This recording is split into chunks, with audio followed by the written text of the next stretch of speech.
खुशी भी एक अजीब एहसास है। कभी लगता है कि खुशियाँ हमारे बीचों बीच है और कभी दुविधा होती है कि ये खुशियाँ हमसे दूर जा रही हैं। और जब इंसान इन खुशियों की तरफ दौड़ता है तो उसके हाथ में जो असली खुशियाँ होती हैं वो उससे काफी पीछे छूट जाती हैं। और जब यह बात पति पत्नी के बीच में किसी तीसरे की हो तो इसका बुरा अंत होना कन्फर्म है। इसलिए आज हम आपको एक ऐसी ही घटना के बारे में बताने जा रहे हैं जो कि आज से पूरे 9 साल पहले घटी थी। यह घटना उत्तर प्रदेश के एक बड़े शहर और किसी जमाने में इंडिया के मैनचेस्टर के नाम से मशहूर कानपुर शहर की है। घटना एक अरबपति कारोबार की बहू के कत्ल की है, जिसकी बिखरी हुई कड़ियों को जब पुलिस ने एक एक करके सुलझाया तो पुलिस वाले भी हैरान हो गए। 27 जुलाई 2014 को कानपुर शहर के एक नामी और बड़े बिस्किट कारोबारी ओम प्रकाश दर्शाने के छोटे बेटे पीयूष दर्शाने ने पुलिस को फोन किया। पीयूष दर्शाने ने जो बताया उसके मुताबिक रविवार की सुबह उसकी पत्नी ज्योति ने उससे आउटिंग करने की फरमाइश रखी थी और उसी सिलसिले में दोनों पति पत्नी यानी पीयूष दर्शाने और ज्योति घर से निकलकर घूमते हुए कार्निवल रेस्टोरेंट में लंच करने पहुंचते हैं। लंच करने के बाद दोनों पति पत्नी होंडा कार से आगे निकल पड़ते हैं। तभी एक सुनसान सड़क पर 2 मोटरसाइकिल पर सवार बदमाश उनको घेर लेते हैं। कार के रुकते ही वे बदमाश पीयूष को बाहर निकालकर उसकी पिटाई करना शुरू कर देते हैं। साथ ही में बदमाश बीवी पर भी हमला करते हैं और फिर उनमें से 2 बदमाश उनकी कार और बीवी को अगवा कर लेते हैं। उसके साथ ही बाकी बचे 2 बदमाश पीयूष को काफी बुरी हालत में पिटाई करके वहीं पर छोड़ जाते हैं। इसके बाद पीयूष मदद के लिए लोगों को पुकारता है और फिर अपने पिता को फोन करके सारी घटना के बारे में बताता है। इसके बाद एक मोटरसाइकिल वाले की मदद से वह पास के ही पुलिस स्टेशन तक पहुंच जाता है और वहां पर पुलिस वालों को अपना परिचय देकर वह पूरी वारदात के बारे में बताता है। पुलिस वाले उस वक्त बुरी तरह से चौंक जाते हैं जब उनको पता चलता है कि शहर के नामी कारोबारी की बहू को दिन दहाड़े शहर के बीचों बीच अगवा कर लिया गया है। पुलिस फौरन हरकत में आती है और पुलिस के तमाम आला अफसर भी चौकन्ने हो जाते हैं और पूरी घटना की तहकीकात में जुड़ जाते हैं। पुलिस में शिकायत दर्ज करने के बाद पीयूष घर लौटता है। बहू के दिन दहाड़े अगवा होने की खबर से घर के साथ साथ आस पड़ोस वालों पर भी कोहराम सा छा जाता है और हर कोई सोच में पड़ जाता है कि आखिर पीयूष और ज्योति की शादी को महज 2 ही साल हुए थे। अगर बात करें तो पीयूष कानपुर के जाने माने कारोबारी का छोटा बेटा था और ज्योति भी मध्य प्रदेश के जबलपुर के एक रईस खानदान से बिलोंग करती थी। लेकिन दिन दहाड़े कानपुर से अगवा होने की खबर मिलते ही जबलपुर में भी हंगामा मच जाता है। इधर पुलिस की तफ्तीश और तेज होने लगती है। पुलिस के अफसरों की एक टीम भी उनके घर पहुंचती है और पीयूष को लेकर उस जगह का मुआयना करती है जहां पर वारदात घटित हुई थी। पीयूष पुलिस अफसरों को अपने साथ रेस्टोरेंट से लेकर उस जगह तक ले जाता है जहां उसे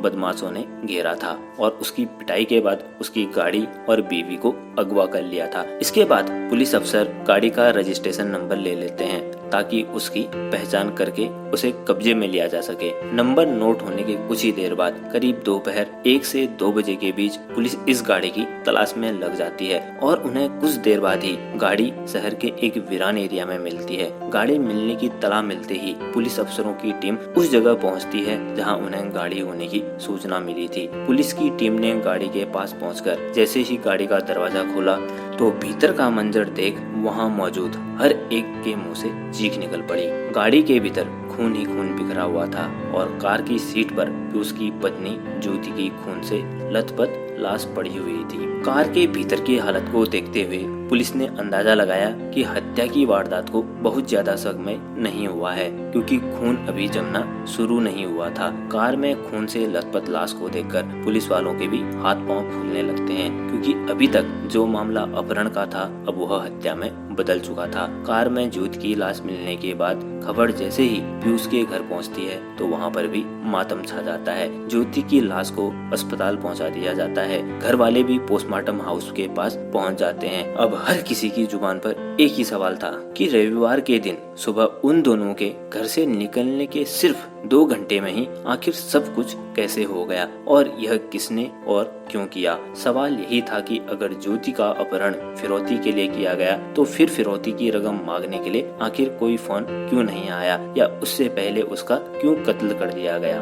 पुलिस इन सवालों के जवाब तलाशने के लिए घर वालों से पूछताछ करना चाहती थी, लेकिन घर के हर व्यक्ति का रो रो कर बुरा हाल था, मगर पुलिस के लिए यह जानना जरूरी था कि किसी भी सूरत में पुलिस अपने सवालों के जवाब हासिल कर सके। लिहाजा पुलिस ने घर के तमाम लोगों से जरूरी सवाल पूछने शुरू कर दिए। इसी बीच ज्योति का पोस्टमार्टम होने लगा। घर के तमाम लोग वहीं अस्पताल में जमा हो गए और तमाम पुलिस अफसर भी वहां इकट्ठा हो गए। इसी बीच एक पुलिस अफसर ने पोस्टमार्टम हाउस के बाहर खड़े पियूष को देखा तो उसे काफी बड़ी हैरानी हुई, क्योंकि कुछ देर पहले ही घर पर पियूष उससे मिल चुका था और बयान दर्ज करते वक्त भी उसकी हालत वह देख चुका था। पोस्टमार्टम हाउस के बाहर खड़े पियूष को देखकर उसे थोड़ी सी हैरानी हुई, क्योंकि उस समय पियूष ने जो टी शर्ट पहनी थी वह टी शर्ट उस टी शर्ट से बिल्कुल अलग थी जिसे वह अपनी बीवी के साथ पहनकर निकला था। असल में पुलिस अफसर इस बात से हैरान थे कि जिसके साथ भी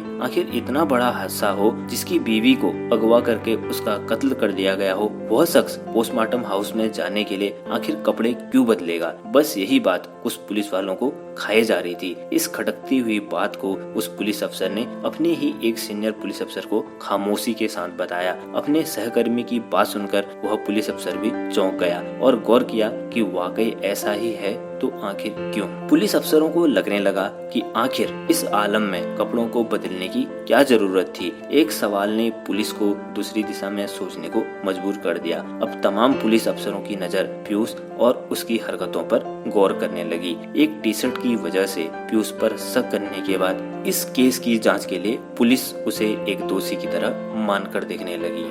अब इसी बीच पोस्टमार्टम खत्म हुआ और रिपोर्ट में यह बात सामने आई कि ज्योति के जिस्म पर तेज धारदार हथियार के साथ वार करा गया था। उसके शरीर पर एक नहीं बल्कि 17 निशान थे। यानी यह बात साफ हो गई थी कि कातिलों ने ज्योति की हत्या ऐसे की थी जिससे उसकी जिंदा रहने की कोई भी गुंजाइश न बच सके। पुलिस को यह बात भी खटक रही थी कि अगर वह लुटेरे थे और फिरौती चाहते थे तो आखिर ज्योति का उन्होंने क्यों मर्डर करा, और अगर इस सब के बाद भी अगर वे उसका मर्डर ही करना चाहते थे तो एक दो चाकू मारकर भी उसे खत्म कर सकते थे। लेकिन इतनी बार वार करने का क्या मतलब था। इतनी बार वार करने का मतलब साफ था कि वह इस बात के लिए पक्का हो जाना चाहते थे कि किसी भी सूरत में ज्योति बच ना पाए। मतलब यह बात पक्की है कि उन लोगों को किसी ने ज्योति को मारने की सुपारी दी थी। पुलिस के लिए यह सवाल पेचीदा था, क्योंकि मर्डर में ऐसे हालात तभी हो सकते हैं जब किसी के साथ जाति दुश्मनी हो और वह पूरी तरह से उससे बदला लेना चाहता हो। इसके अलावा ज्योति की शादी को भी 2 ही साल हुए थे, यानी वह 2 साल से ही कानपुर से वाकिफ थी। ऐसे में कानपुर में उसके जानने वाले ज्यादा हों या उसके साथ किसी की ऐसी गहरी दुश्मनी हो, यह इम्पॉसिबल था। पहले पियूष का वह बयान जिसमें उसने बताया था कि वह संडे की सुबह करीब 11:30 बजे अपनी बीवी ज्योति के साथ कार्निवल रेस्टोरेंट गया था, इसलिए पुलिस ने भी सबसे पहले कार्निवल रेस्टोरेंट को ही विजिट करा। कार्निवल रेस्टोरेंट से पियूष की बयान की जांच भी हो गई और इससे यह भी साफ हो गया कि वे लोग वहाँ थे। उसके बाद पुलिस ने उस वक्त का सीसीटीवी देखा तो सीसीटीवी में भी पियूष के बयान की पुष्टि हो गई। इसमें साफ दिखता है कि वे लोग रेस्टोरेंट में दाखिल होते हैं और जो टेबल उन्होंने पहले से ही बुक किया था वे उस पर जाकर बैठ जाते हैं। लेकिन इसकी बात की फुटेज ने पुलिस को पूरी तरह से चौंका दिया, क्योंकि सीसीटीवी फुटेज के मुताबिक टेबल पर बैठने के बाद से लेके खाना खाने तक दोनों पति पत्नी ने एक दूसरे से एक भी शब्द बात नहीं करी। अब यह बात पुलिस को इसलिए भी अटपटी लगी क्योंकि संडे की सुबह अगर पति पत्नी घूमने के लिए घर से बाहर निकले हों तो एक दूसरे से आखिर बात क्यों नहीं कर रहे थे। भला ही ऐसी खामोशी से कौन मस्ती करने के लिए बाहर निकलता है, इसलिए उन्होंने इसको जांच करा। और दूसरी बात यह भी गौर करने वाली थी कि आखिर खाना खाते समय पियूष लगातार किसी के साथ फोन पर बात कर रहा था। अब इस बात ने पुलिस को और भी चौंका दिया। इसके अलावा पुलिस को मौका ए वारदात का एक और दृश्य भी चौंकाता है, क्योंकि जिस जगह पर वारदात हुई थी वहां लगातार ट्रैफिक आ जा रहा था। ऐसे में अगर उस रास्ते पर 2 मोटरसाइकिल पर सवार 4 बदमाशों ने एक गाड़ी को रोककर ज्योति को अगवा करा तो इसके बाद भी आखिर कोई भी चश्मदीद गवाह उनके सामने क्यों नहीं आया। जबकि वहीं पियूष के बयान को देखें तो वह बताता है कि बदमाशों ने उसके साथ पिटाई करी और उसे धक्का देकर कार से नीचे धकेल दिया और उसकी कार को लेकर फरार हो गए। लेकिन जब पुलिस ने पियूष के शरीर की जांच करी तो उन्हें वहां चोट का कोई भी निशान नहीं मिलता है। अब पुलिस को यह बात समझ नहीं आ रही थी कि आखिर कैसे कोई बदमाश जो पति से उसकी पत्नी और कार को छीनकर भाग गया हो, लेकिन वहां पियूष के शरीर पर एक भी चोट का निशान ना हो। पुलिस के लिए यह बात शक करने के लिए काफी थी। तब पुलिस ने इस मामले में सबूत की तरफ रुख किया और पियूष के कॉल डिटेल खंगालने लगी। अब कॉल डिटेल में तो पुलिस को कुछ खास चीज नहीं मिली, बस एक नंबर जरूर मिला जिस पर पियूष सबसे ज्यादा और काफी देर तक बात करता था। यानी उसके फोन में मौजूद 500 से भी अधिक नंबर थे, लेकिन वह उसी नंबर से सबसे ज्यादा बातचीत करता था। और हैरानी इस बात की थी कि उस नंबर पर वह बीते 3 सालों से लगातार बात कर रहा था। इसलिए पुलिस उस नंबर पर आकर अटक जाती है। उस नंबर को ट्रैक किया जाता है तो वह नंबर कानपुर की ही एक लड़की का नंबर था जिसका नाम मनीषा था। मनीषा कानपुर में पान मसाला बनाने वाले एक कारोबारी की बेटी थी, यानी वह भी एक करोड़पति बाप की बेटी थी। अब पुलिस को लगने लगा कि यह मनीषा उनके केस को सुलझाने की कड़ी हो सकती है। लिहाजा पुलिस ने मनीषा से पूछताछ का इरादा बनाया। पुलिस ने पहले अपना होमवर्क पूरा करा और उसके बाद मनीषा के कॉल डिटेल को ढंग से खंगाला और उसका सारा डिटेल लेकर अपने पास इकट्ठा कर लिया। और इसके बाद पुलिस अपनी जांच को आगे बढ़ाती है। क्योंकि यह मामला 3 बड़े अमीर घरानों से था, इसलिए पुलिस फूंक फूंक कर कदम रख रही थी। अब पुलिस की तफ्तीश में जो भी सबूत और सुराग हाथ लग रहे थे वो पियूष को ही कातिल होने की गवाही दे रहे थे। लेकिन पुलिस के लिए यह सब काफी नहीं था, क्योंकि पियूष एक करोड़पति बाप का बेटा था और इसलिए पुलिस ने एक दूसरा पैंतरा आजमाया। पुलिस ने पियूष को पूछताछ के लिए थाने बुलाया और पुलिस ने यह कहकर उसे बुलाया क्योंकि वह पूरी वारदात का एक अकेला और इकलौता चश्मदीद गवाह है, लिहाजा उससे पूछताछ करनी जरूरी है। यानी कत्ल के 4 रोज बाद पुलिस ने जब भी पियूष को पूछताछ के लिए बुलाया तो वहां पूछे जाने वाले सवाल के अंदाजे से पियूष को अंदाजा हो गया कि इस बार पुलिस का रुख बदल गया है और उसे यहां कातिल के तौर पर ही बुलाया जा रहा है, न कि किसी विटनेस के तौर पर। इसके बाद पुलिस पियूष के सामने अपने सबूतों को एक एक करके रखती है, जैसे रेस्टोरेंट का सीसीटीवी फुटेज, मौका ये वारदात की हालत, कॉल डिटेल्स, मनीषा के कॉल डिटेल्स और वगैरह वगैरह। हालांकि पुलिस ने पियूष और ज्योति के बीच के रिश्तों को खंगालना शुरू कर दिया था। पुलिस के हाथ ऐसा बहुत कुछ लग चुका था जिसके आधार पर पियूष से बात करी जा सकती थी, क्योंकि पुलिस को यह अंदाजा था कि इन दोनों पति पत्नी के बीच के रिश्ते में पति पत्नी और वह तीसरी वाली कोई कहानी जरूर है। थाने में हुई पूछताछ के दौरान पियूष अपने पुराने बयानों पर ही कायम रहा और इसके आगे उसने बिल्कुल भी मुंह नहीं खोला। तब पुलिस ने अपना पैंतरा बदला और मनीषा को भी यह कहकर बुला लिया कि दोनों के बीच काफी अच्छी दोस्ती है और वे एक दूसरे की मदद कर सकते हैं। पुलिस ने पहले अलग अलग और फिर एक साथ बिठाकर दोनों से पूछताछ करनी शुरू कर दी। साथ ही साथ में दोनों के कॉल डिटेल के साथ साथ उनकी तमाम चैट भी उनके सामने रखी। जब पुलिस के सामने उनकी निजी रिश्ते का सच आया तो उनके चेहरे के रंग बदलने लगे और तब पियूष पुलिस के सामने टूट गया और उसने सारा सच पुलिस के सामने बयां कर दिया। पियूष के मुताबिक उसकी शादी बेशक उसके परिवार वाले या लोगों की मर्जी से जबलपुर की ज्योति से हुई थी, लेकिन असल में वह अब भी मनीषा को प्यार करता था और दोनों शादी भी करना चाहते थे, लेकिन दोनों घर वालों की मर्जी के खिलाफ नहीं जाना चाहते थे। तब पियूष की शादी घर वालों ने ज्योति से तय कर दी और पियूष ने इसे भी मंजूर कर लिया। एक झूठी शादी के बावजूद पियूष ज्योति को अपनी बीवी के तौर पर नहीं रख सका।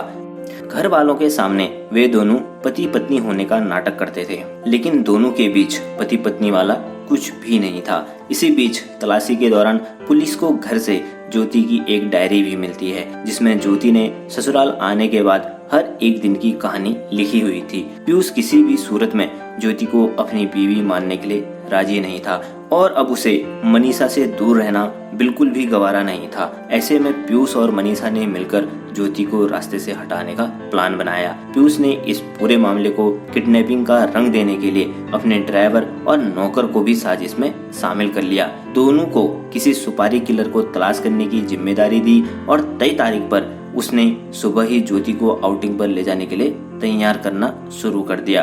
अपने पति का मूड अच्छा देकर ज्योति ने लॉन्ग ड्राइव पर जाने की जिद करी, लेकिन थोड़ा देर मना करने के बाद पीयूष उसे उस जगह पर ले गया जहाँ पर उसने यह सारा प्लान बनाया था। वहीं रास्ते में उसे ड्राइवर, नौकर और सुपारी किलर मिले। तब तीनों ने मिलकर पहले ज्योति का गला घोटा और फिर चाकू से उस पर ताबड़तोड़ वार करे गए और यह सब कुछ पीयूष के सामने किया गया। उसके बाद पीयूष नीचे उतरा और उसके बाद यह सारा नाटक उसने रचा। लेकिन पीयूष सिर्फ अपनी एक गलती, अपनी टी शर्ट बदलने के कारण पकड़ा गया।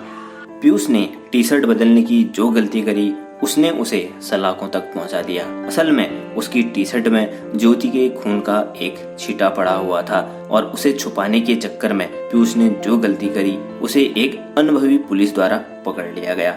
इस केस के 8 साल बाद पीयूष और मनीषा सहित कुल 6 लोगों को उम्र कैद की सजा सुनाई गई और उन पर 2,18,000 रुपए का जुर्माना भी लगाया गया। तो दोस्तों, आज की यह कहानी आपको कैसी लगी कमेंट सेक्शन में कमेंट करके जरूर बताएं। और हाँ, वीडियो अच्छा लगे तो इसे लाइक करें, शेयर करें और हाँ, चैनल को जरूर सब्सक्राइब करें। जय हिंद।